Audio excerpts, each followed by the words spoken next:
What did I just play? Anyways, as of late, I've been trying to grow my video game collection as a proper gamer should try to do. Kind of, I guess. I guess in my case, though, I've been trying to fill it back with games that I've either had as a kid but just lost due to various reasons, or to try to fill it with games from companies that have really impressed me as of late. Monolith Soft being one of those companies, really impressing me with Xenoblade Chronicles 1 and 2, and even in some aspects, even with X. These are long RPGs filled to the brim with content and just amazing, unique stories. So in this case, why take a look at Xenosaga?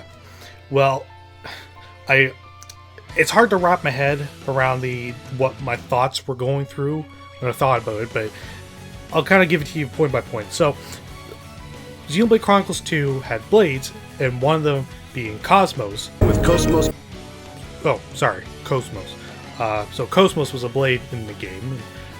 After looking up all the different blades from their origins and where they came from, and all the illustrators that made them and all that stuff, just to see where they came from.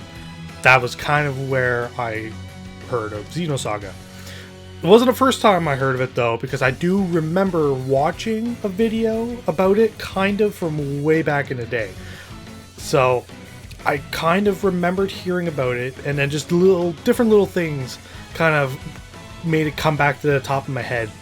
And so I decided to kind of look into it recently. Realized that it was split into 3 parts, that it was a JRPG, and I've been wanting to play more JRPGs as of late, especially after playing through stuff like Persona 5 Royal. It's awesome. So I wanted to get more JRPGs in, more Monolith Soft games in, more older JRPGs into my repertoire. So I decided to order all 3 off eBay. 1 and 2 were fairly decent in price. I was actually kind of surprised how cheap 1 was, and 2 was alright.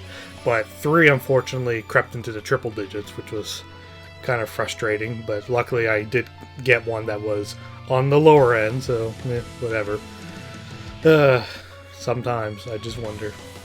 Regardless, I was interested to see what an early 2000s Monolith Soft was like, so let's not waste any time and let's dive right in to Xenosaga Episode 1, Der Will zur Macht, or, I guess apparently, The Will to Power.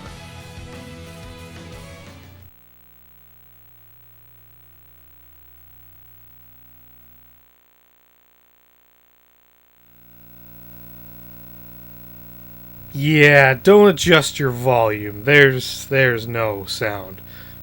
You know what? Let's start with that. Xenosaga Episode 1 has terrible music and sound design. It's absolutely atrocious. Which is a shame too, because I know of the legacy that it's going to have. Xenoblade Chronicle 1 and 2, and sometimes X, has fantastic music. So I was hoping to come back to something a little bit different, but still really good.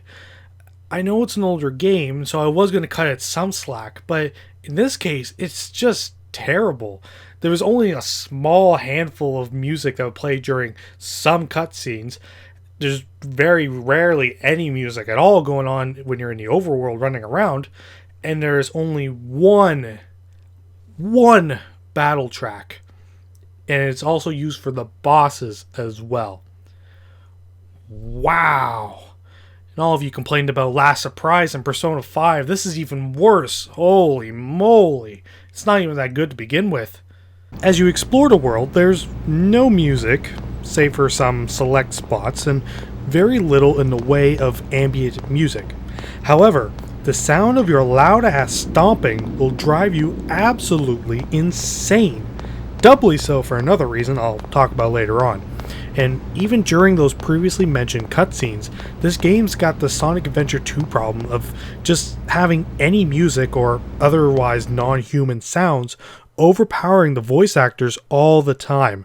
Granted, it's not very good to begin with, but to be very fair, it's far better than I thought it would be given the time period, so I'll let the voice acting slide.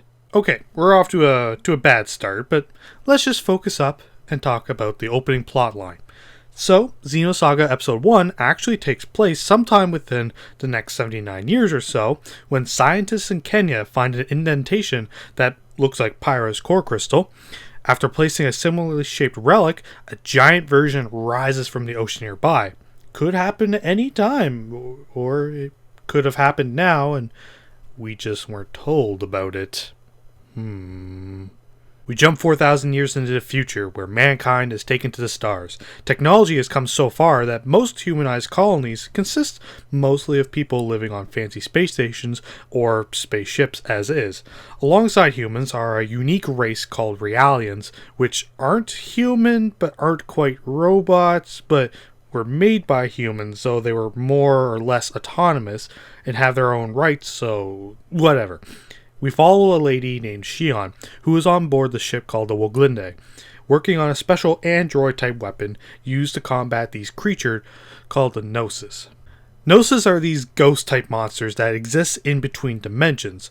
Conventional weapons don't work unless the Gnosis are pulled fully into one dimension, so now most ships and colonies are equipped with special equipments that can trigger a field called the Hilbert effect that does just that. The Woglinde does not have such a thing just yet, as Shion is working on the android, codenamed Kos-mos. Alright, Kos-mos. Kos-mos, who is equipped with a special portable version of the Hilbert effect, as well as having Kos-mos be a strong weapon to use against the Gnosis as is. Shion is hesitant, though, to proceed further with the setup of Kos-mos, as an event from a few years back led to an early prototype Kos-mos to slaughter nearly a whole lab's worth of people and go on a rampage.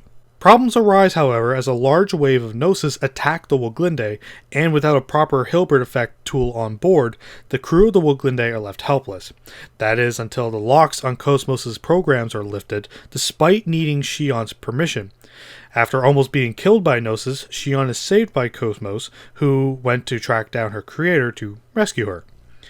Making their way to escape pods, Shion, Kos-mos, and Shion's subordinate Alan pass by the large object we saw earlier called the Zohar. One of the higher-ups seems to be obsessing over it, but the group doesn't have time as they all need to escape, as eventually the Woglinde is completely destroyed. The group is rescued by a scavenger ship called the Elsa, who is ordered by Kos-mos to travel to a planet called Miltia, surprising Shion as she never gave nor was given that order, as fate seems to be bringing many groups of people to Miltia for some reason. Okay, I get it. It's a part 1 of a 3-parter. Totally understandable. So why does this game suck at exposition? It's so terrible. It's just a massive dump right at the start of the game. I actually felt like I missed out on 4,000 years worth of information just with how much it throws at you all at once, and it's all so incoherent. There's different factions of humans that kind of compete against each other, but at the same time they're still kind of not. But then there's some that are delved inside this corporate conspiracies and such. There's one that corporizes themselves, but then they also make it a foundation for themselves, and that's really weird. And then Realians, what's up with Realians? They're artificial, humans made them, but they're not considered androids like Kos-mos. Kos-mos? God damn it! They're not like Kos-mos, who is an android. But they're not cyborgs either. But they're not robots. But they're not human. They say they're artificial humans, but no one really appoints that, and it's all so weird. And the acronyms, it simmers down later on, but the amount of acronyms without context early on frustrates me to no end when I don't know what the goddamn letters stand for. And the most prominent one that shows up a lot, this one bugs me for a different reason. They pronounce it as eggs, but there's no W sound in there, so I feel like Ogs kind of sounds better. but that's not how they say it. And they say it all the time. Oh, it just nags at me. Ugh, English language is weird. Kos-mos. Kos-mos. Oh my god, seriously, why? Cosmos is at least an actual word, and at least with the K in there qualifies her for Mortal Kombat. Whatever. Ugh. All that aside, while the opening exposition spree is a slog, pieces do start to mostly fit in place as more characters and points of view come into play, and it is intriguing enough to see it through to the end, for the main party at least. Not all side characters are bad, but one in particular is pretty awful. Meet Alan.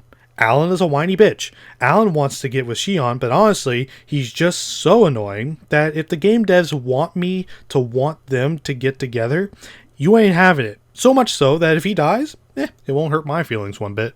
But enough on that. I will give some praise out. I do kind of like the character models for the main party members, the robots, Gnosis, and the futuristic imagery. It all looks really nice, and I am cutting it some slack, mostly due to its time period of its release. That and it's outstanding that I'm fine with it here, and yet Xenoblade X barely looks any different, so I think it's kind of a jab more to X. More often than not, though, the design of the environment is pretty bad. Many of the dungeons are so dark, and it's so difficult to decipher pathways on a regular basis. I would usually have to run alongside walls just to try and properly find my way around. That, and it feels like it takes so long to get around. It's sort of a combination of the large, uninhabited, unappealing environments and a sort of slow movement speed for your characters. Like, look at her go. You think she's doing that on purpose? Anyways, when you encounter an enemy in the overworld, it's go time. And the combat is weird. So, to give a basic rundown, you send out 3 characters at the battle.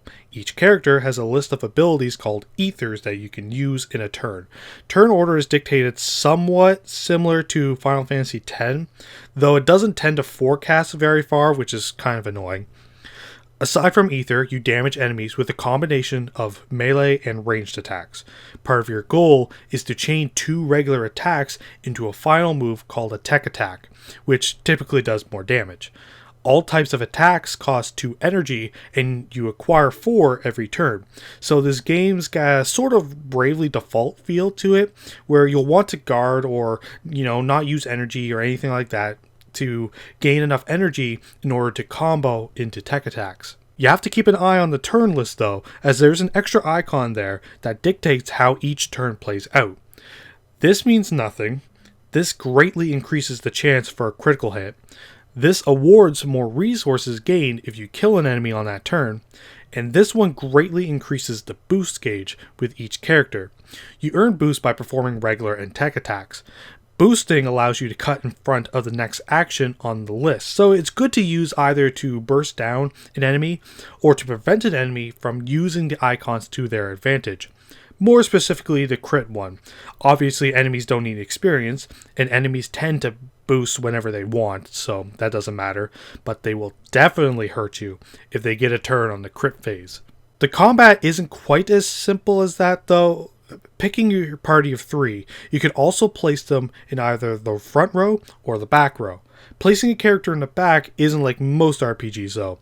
Despite every character having a ranged option, if a character is in the back, they can't perform regular or tech attacks.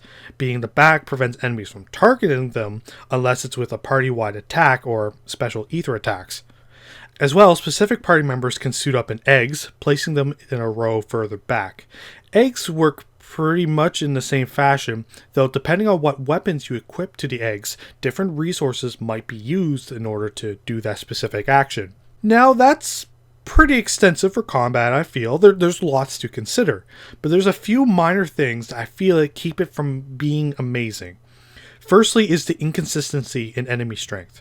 Enemies come in large packs fairly often and usually hit hard and often, forcing a more defensive approach, even while using eggs.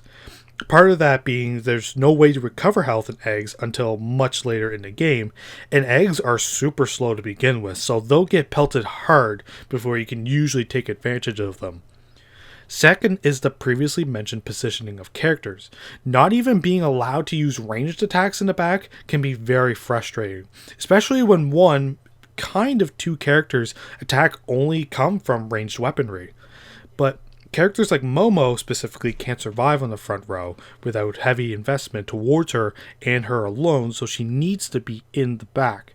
Fortunately, you can teach her ether skills, so she can basically be a mage in the back. All that compounds to my biggest issue. The only way to earn boost is from basic and tech attacks only. Ether skills and attacking and eggs don't earn a lick of boost, and that's a problem when many bosses damn well near require boosting to eliminate them properly, or even against regular mobs will cause issues since you can't cut in front of a huge spree of enemy attacks that also overlap in front of like 2 crit modes, further forcing a defensive outlook and sometimes even unfair game overs. What's nice is that party members do still earn experience when in your reserves, though they need to be in battle to earn other forms of resources.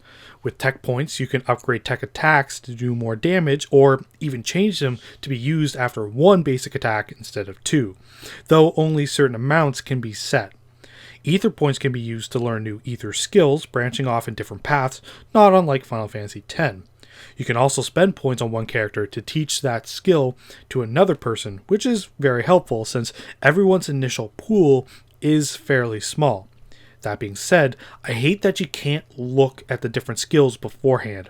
I would like to have plotted my route, but the game won't let you proceed further unless you have enough points to branch further on that one node. Finally, while each character has 1 armor slot and 2 accessories to equip, skill points can be earned to learn the passive traits of a specific gear. It's a little annoying though, because if a character is already wearing a certain type of gear that you want to learn the skill from, you have to unequip it off that person so it's in your inventory and then use the skill points. Not the biggest issue, but between all that, there's a lot of menuing that goes into this game, further increasing the amount of faffing about in the game. And I think that's the biggest takeaway of this game. This game is just so slow. Never have I played an RPG where I was level 28 by the 30-hour mark. That is so unheard of to me, at least. The experience gain is slow. The ability to acquire points, it scales way too high for different parts of the game. Running around the overworld, you're so slow, even though you look like you're running so hard, I guess. The story meanders right out of the gate with just a light trot, and the combat is just so inconsistent that you just can't help but have that be just a slog as well. And I say all that, but I didn't hate it all. I really didn't. Like, the story really comes into its own after a certain point, and it really does become interesting. And while I do have issues with the combat, with just a few little tweaks here and there, I think it could be a really impressive battle system.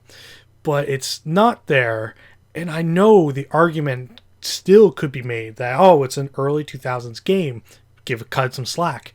And I really tried to just think more positive about this, but there are just too many glaring issues in this one game that really could have been prevented that I had not seen in games even prior to this.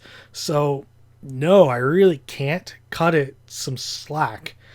It was so close to being good too. Hell, if there was one thing I really wanted to point out, it was probably this on the back of the box. Music performed by the London Philharmonic Orchestra. Oh yeah? Was this their bestseller?